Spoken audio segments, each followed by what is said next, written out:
Welcome back to Oblivion Games YouTube channel. We have Mr. Donny Nguyen, who had an incredible run this weekend. It was only defeated by a time thief redoer stealing a DD Crow. This man went into, top cut at the case tournament, and then swept all the way to top 2. For some reason, they did no time limits, so they had to split top 2. But anyway, it would have just been a matchup against Team Oblivion themselves. So easy split there. And then drove all the way to Miami next day, Cool Stuff Hollywood, to play in a regionals. Was it 160 players? 155? 155, yeah. And you got top 8, and then just absolutely annihilate. Oh yeah, let's get the mat. Here, let's make a quick change up. One curry card. Right there, yeah. There we go. Excuse our dust. Nice. Red to yeah. Without further ado, let's get into it. So I played Sprites, and I made it pretty spicy. It's a 44 card list. How many? 44. It was supposed to be 40, and I had been like deep dive researching into this format. Watched every single deck profile and video. Read every article, checked every Twitter profile from Road to the King. I really dove deep in on this and noticed a lot of things that were happening in the future and noticing a trend, and tried to figure a way to bring Japan's future into our present. And honestly, that tech ended up saving me from just about half of all the matches today, and a lot of them were like 2-0 sweeps. Wow. Overall, this whole weekend, I've only dropped 3 matches. And one of them was I started on a game loss because my opponent time thief redored a DD Crow, and I guess you could say it got banished for the rest of the day. Yeah. Redoer too strong. Yeah, apparently. Yeah, this was earlier, right? And then you got deck checked in later rounds. I got deck checked in round 4 of the regionals. Oh wow. And in the 2 previous matches, it was tier limits. So somebody had a DD Crow on the redoer, and it was gone. I hope they got a game loss. They probably saw a free $7 card, so. But with that being said, Spice, I'm excited to see. Yeah, so Sprite engine, it's pretty standard. It's 3 blue, 3 jets, obviously the best ones because they can provide into other names. 2 reds. Jad told me last second, go to 2 red. I was trying to keep it slim as much as I could, but 2 red definitely saved me a lot. A lot of times it'd be like I'd handle the first red, come back on the crackback, and tell them without using elf, how do you deal with the second carrot and red, and they just couldn't get past it. So 1 carrot. Honestly, it almost never came up. There was one really good opportunity for it, but it never needed it. Because I ended up putting like a board of like every single Sprite on the field. But at that point, I'm way too far ahead of them. 1 Pixies. I wish this came up. I played against a Sprite, or a Punk deck. They paid 2,400 life, went into a Psychic and Punisher, and I'm like, this is gonna be so funny. I'm just gonna like wax him with a Pixies, put him on nothing, and win. He set 2 pass. They're both Solemn Judgment, and I could not get past that. Oh my gosh. So he won the Dice Roll game 1, had 2 Solemn Judgments and a Psychic and Punisher, and I got clapped for 9,100 damage or something like that. I was like, well, there goes that. That anime moment. Yeah. So, but that was the Sprite engine, and then for our starting cards, standard stuff, 3 Swap Frogs, and the Frog engine with Dupe Frog and Ronin Totem. I don't understand why a lot of people don't like Dupe Frog. I think they're just scared of breaking on it. I honestly saw this a lot in my opening hand, but again, because of my tech, it ends up not bricking, and ends up being like absolutely okay. A lot of people are also afraid of like normal summoning Swap Frog and not wanting to activate effect. That I noticed like 3 people go normal swap. I don't want to activate the effect and then go into Sprites and then check for hand traps. Honestly, this was perfectly fine with me. I always, because of the tech I had again, every single time something happened to him, I could keep going. And it was the whole logic for it. Yeah. You want to just jump to the tech, actually? Because it's becoming a central point of the conversation. That's what the deck's about. But any level 2, I don't feel like it's a break just because of how these 10 cards just summon themselves just by having that monster on the board. So we got 3 Diva. It's the standard stuff. And then this is the spice. This is the thing that it cut talents from the deck for this, because my logic was play past you instead of react to you. It's 3 Nemesis flag and an Arch Nemesis of Shadows. Ah, the So unbanned arch nemesis. so this is Protoss's brother. It's this Shadows, and instead of calling the attributes, you call out the type. The flexibility with this deck with all the types, we have Sea Serpent, we have Thunders, we have Aquas, and tier limit being Aqua, what do you know? I can actually call you out on turn 1, and we can combo into this by just opening Flag. And Flag's my reactive card, so a lot of times people will DD Crow the Ronin Totem and try to hit you out and just say, okay, cool, Totally Awesome is no longer a thing, I don't have to worry about it. But if I didn't have to use Elf, because they'll always let the Swap Frog on the Elf and they'll save the Crow for Ronin Totem. If I get the extra res or I have an extra Frog, I can flag back my Ronin Totem and then Swap Frog into the game again. And then they realize you still have to deal with it. Sorry, buddy. And they wasted a Crow. I've been crowed a lot today, at least over this past weekend. And the worst one was in top 8. My opponent had Ogre, Crow, Crow. I played past all of it and I still put a Toad on the field. So he wasn't too happy with that. That's crazy. And a lot of times this would also show up in my Pot of Prosperity, and my opponent had to read and figure out like what the heck is happening here.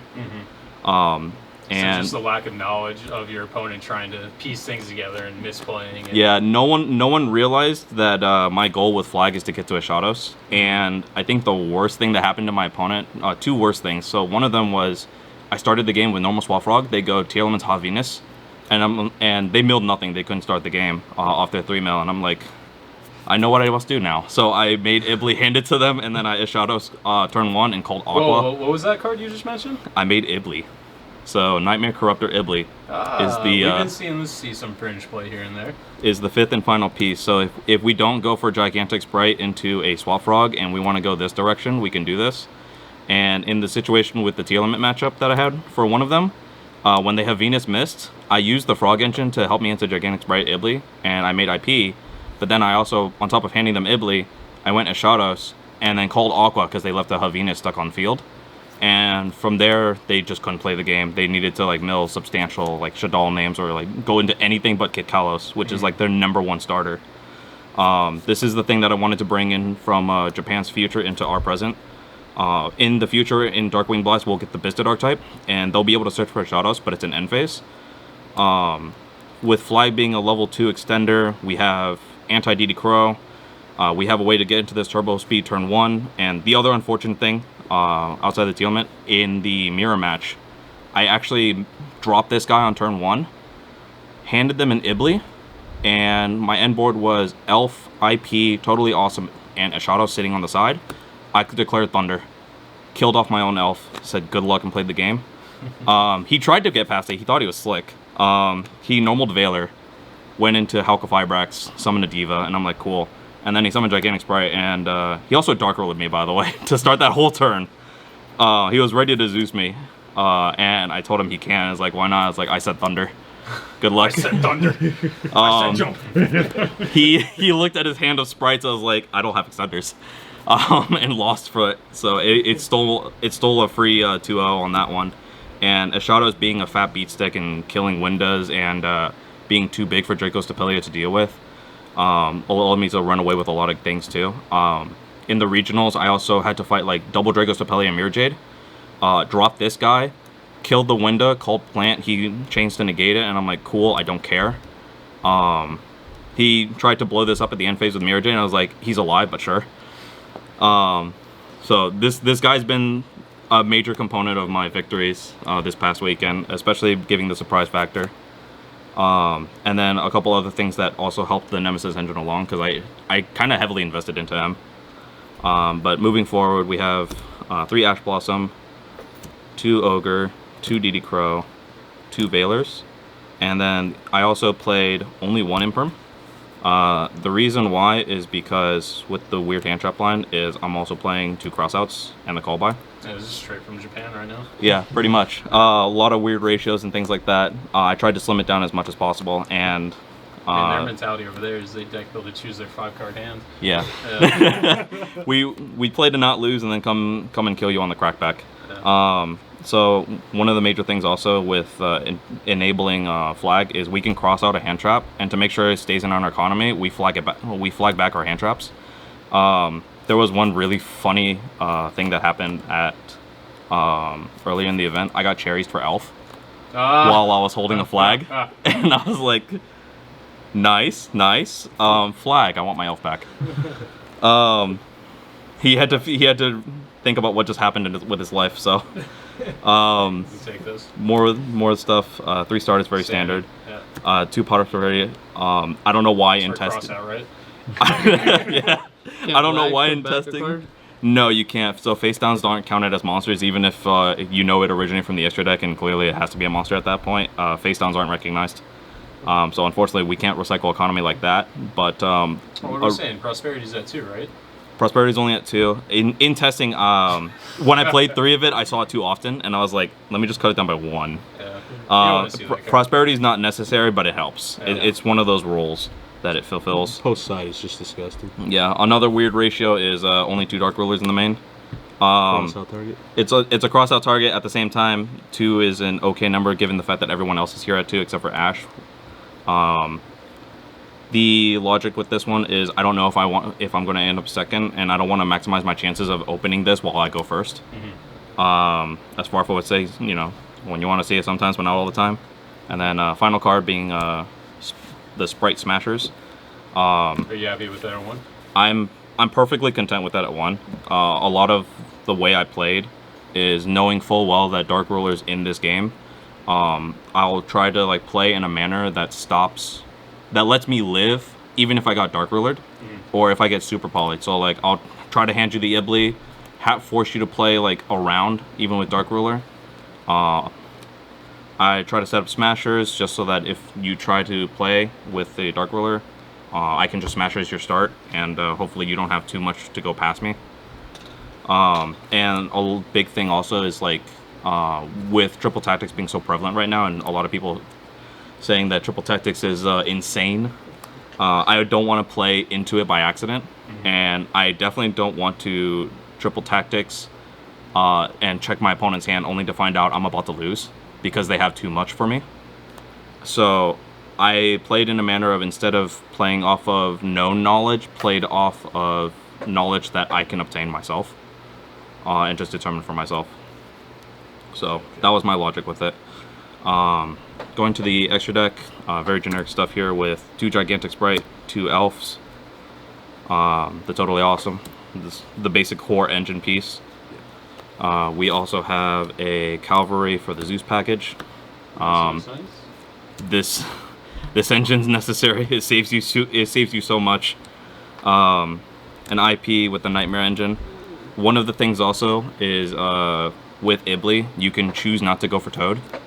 And if you choose the IP route with Elf, this was really funny too because it was an adventure synchro. They put their iblee in attack mode, ran into my IP for 800 damage, and then when they started their turn, they went activate Fateful or Rite of Eremacer, and put the Fateful on. I was like, cool. Elf effect, revive iblee and IP it, and hand them back the iblee. It causes them to have a pseudo lock, and they won't be able to come back from it. And then again, because you survived, you get to win. Almirage, this is an OCG thing, so if you start with only Swap Frog, this is a way into a Gigantic Sprite, because you Swap Frog into this, Ronin Totem it back, then Elf back your Ronin Totem again, and then Sprite combo. I didn't have to do that. The reason I play him, he's Cyburst. He helps you fulfill a role for a Shadows. So a lot of people would be confused when I go Deep Sea Diva or start with Swap Frog, and then I turn it into this. But him being Cyburst, I don't have to give up too much, because with Pyro and Cyburst, I only need 1 extra person to fulfill the role for Shadows, and I presents the possibility for a turn 1 at Shadows. Cat Shark, he's cool. I use him as an OTK a lot of people. Halka Fibrax, again, it's fulfilling me searching hand traps. It's a machine. This card's insane. Dark, I honestly only ever used him in the tier limit. He's also good in the mirror match, obviously. When you get Mischief of the Gnomes, make sure when you're playing tier limit, put away your Merly so that I don't have to grab it, so I can Gigantic Sprite you. One of my opponents during the regional left their Merly out, and I ended up getting into it anyways. Because I started with a level 3 hand trap that dropped itself to 2, put the Sprite on the field. He tried to drop everyone, and they're like, cool, Dark, give me your Merly. and he wasted all of his Dracos to Pele's trying to stop me from playing that he completely forgot about the possibilities I had presented to me. So Dark became pretty clutch in that one moment, otherwise I never saw him. Side deck, I'll be honest with you, most of this I did not use. I'll point out the ones that I did use, but Lightning Storms, I did end up seeing it. It played a minor role. It knocked out Smashers for me before I can start playing because I opened it paired with Dark Ruler. The last Dark Ruler, in case now you know that you're going second, you want to maximize actually seeing it. Duster, Reboot, and 3 Twins. This deck has a really big problem to back row. Outside of the Dark Ruler, everyone's here for to screw over the Eldritch matchup or any weird back row decks or anything weird that might happen to you. And then for kind of like an anti-tier element or anti-Sprite, not really so much Sprite though because awkward, but Alpha Master Beasts and a Pankratops. Again, never saw these guys. I never saw these guys. I wish I did. I wish I saw Pankratops at all.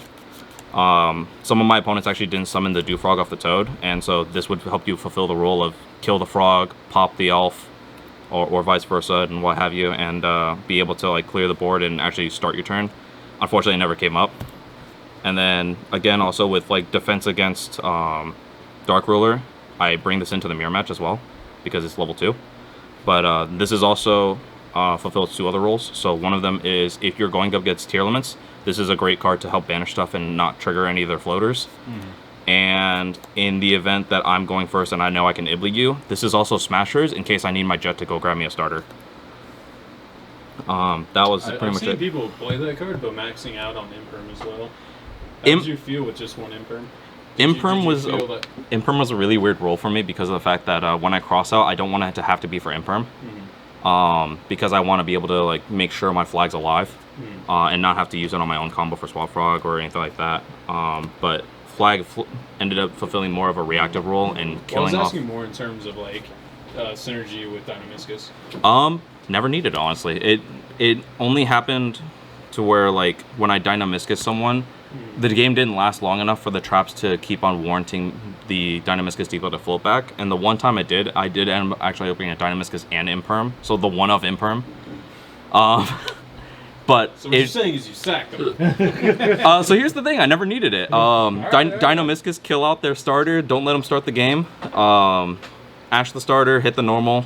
It ended up being a sweep out because of the fact of that. Going forward, changing it up, I would be considering, this was something I noticed at the regionals, but Summon Limit and Dimensional Barrier were being used to great effect. The most debilitating thing that's happened to me this past weekend was I had to fight a Toad and a Griffin and one set card, and I'm like, I can clear everything out with the Zeus, then I can starter and try to make something of it. So I go into Sky Cavalry without triggering anything, run over the elf, and he says end of battle phase. Yep, D-Barrier Cult Xyz, and I had to scoop it up from there. That was the worst thing that's happened to me. Other than that, everyone else worked to great effect. I ended up being able to like play a lot of my games. Dark Ruler saved me a lot, but my MVP has been Flag. 100%. He saved me from just about every single hand trap. He let me extend, being the extra body, and then Ashados nuking everyone because this deck was engineered in mind to help beat tier elements, and I played a lot of tier element, so luck shined in my favor today to give me the matchup that I wanted. Shout outs. Awesome. So fat shout outs to Team Oblivion Games. Raul for always being a great sponsor for us and helping us be able to go out here and play. Shout out to my own teammates, Jad Andry and Nicholas Jadising. If it wasn't for them and Jadising having to suffer the Exo Sister matchup while he plays tier element, that we wouldn't be able to get where we were. Shout outs to Joe Yun and Justin Brothers for helping supply me all of the Europrint cards that I could get my hands on. And shout out to Tampa in general. Our locals is cracked. You guys helped me like have to do like crackhead theory. Yeah, it was funny because like when you guys were all away, like our locals was insane. And so many like new people topped, and a lot of people were celebrating. The sweats on here. You guys realize? entire team's away, right? Not to piss on your parade, but just pointing that Bro, I out. topped Oblivion games. I've never done this before. White yes, Oblivion, guys. Yeah, that was crazy. We saw a really good turnout here. That's crazy. That's Everyone awesome. had fun, yeah. Perfect. Thank you so much, Donnie. Awesome roll.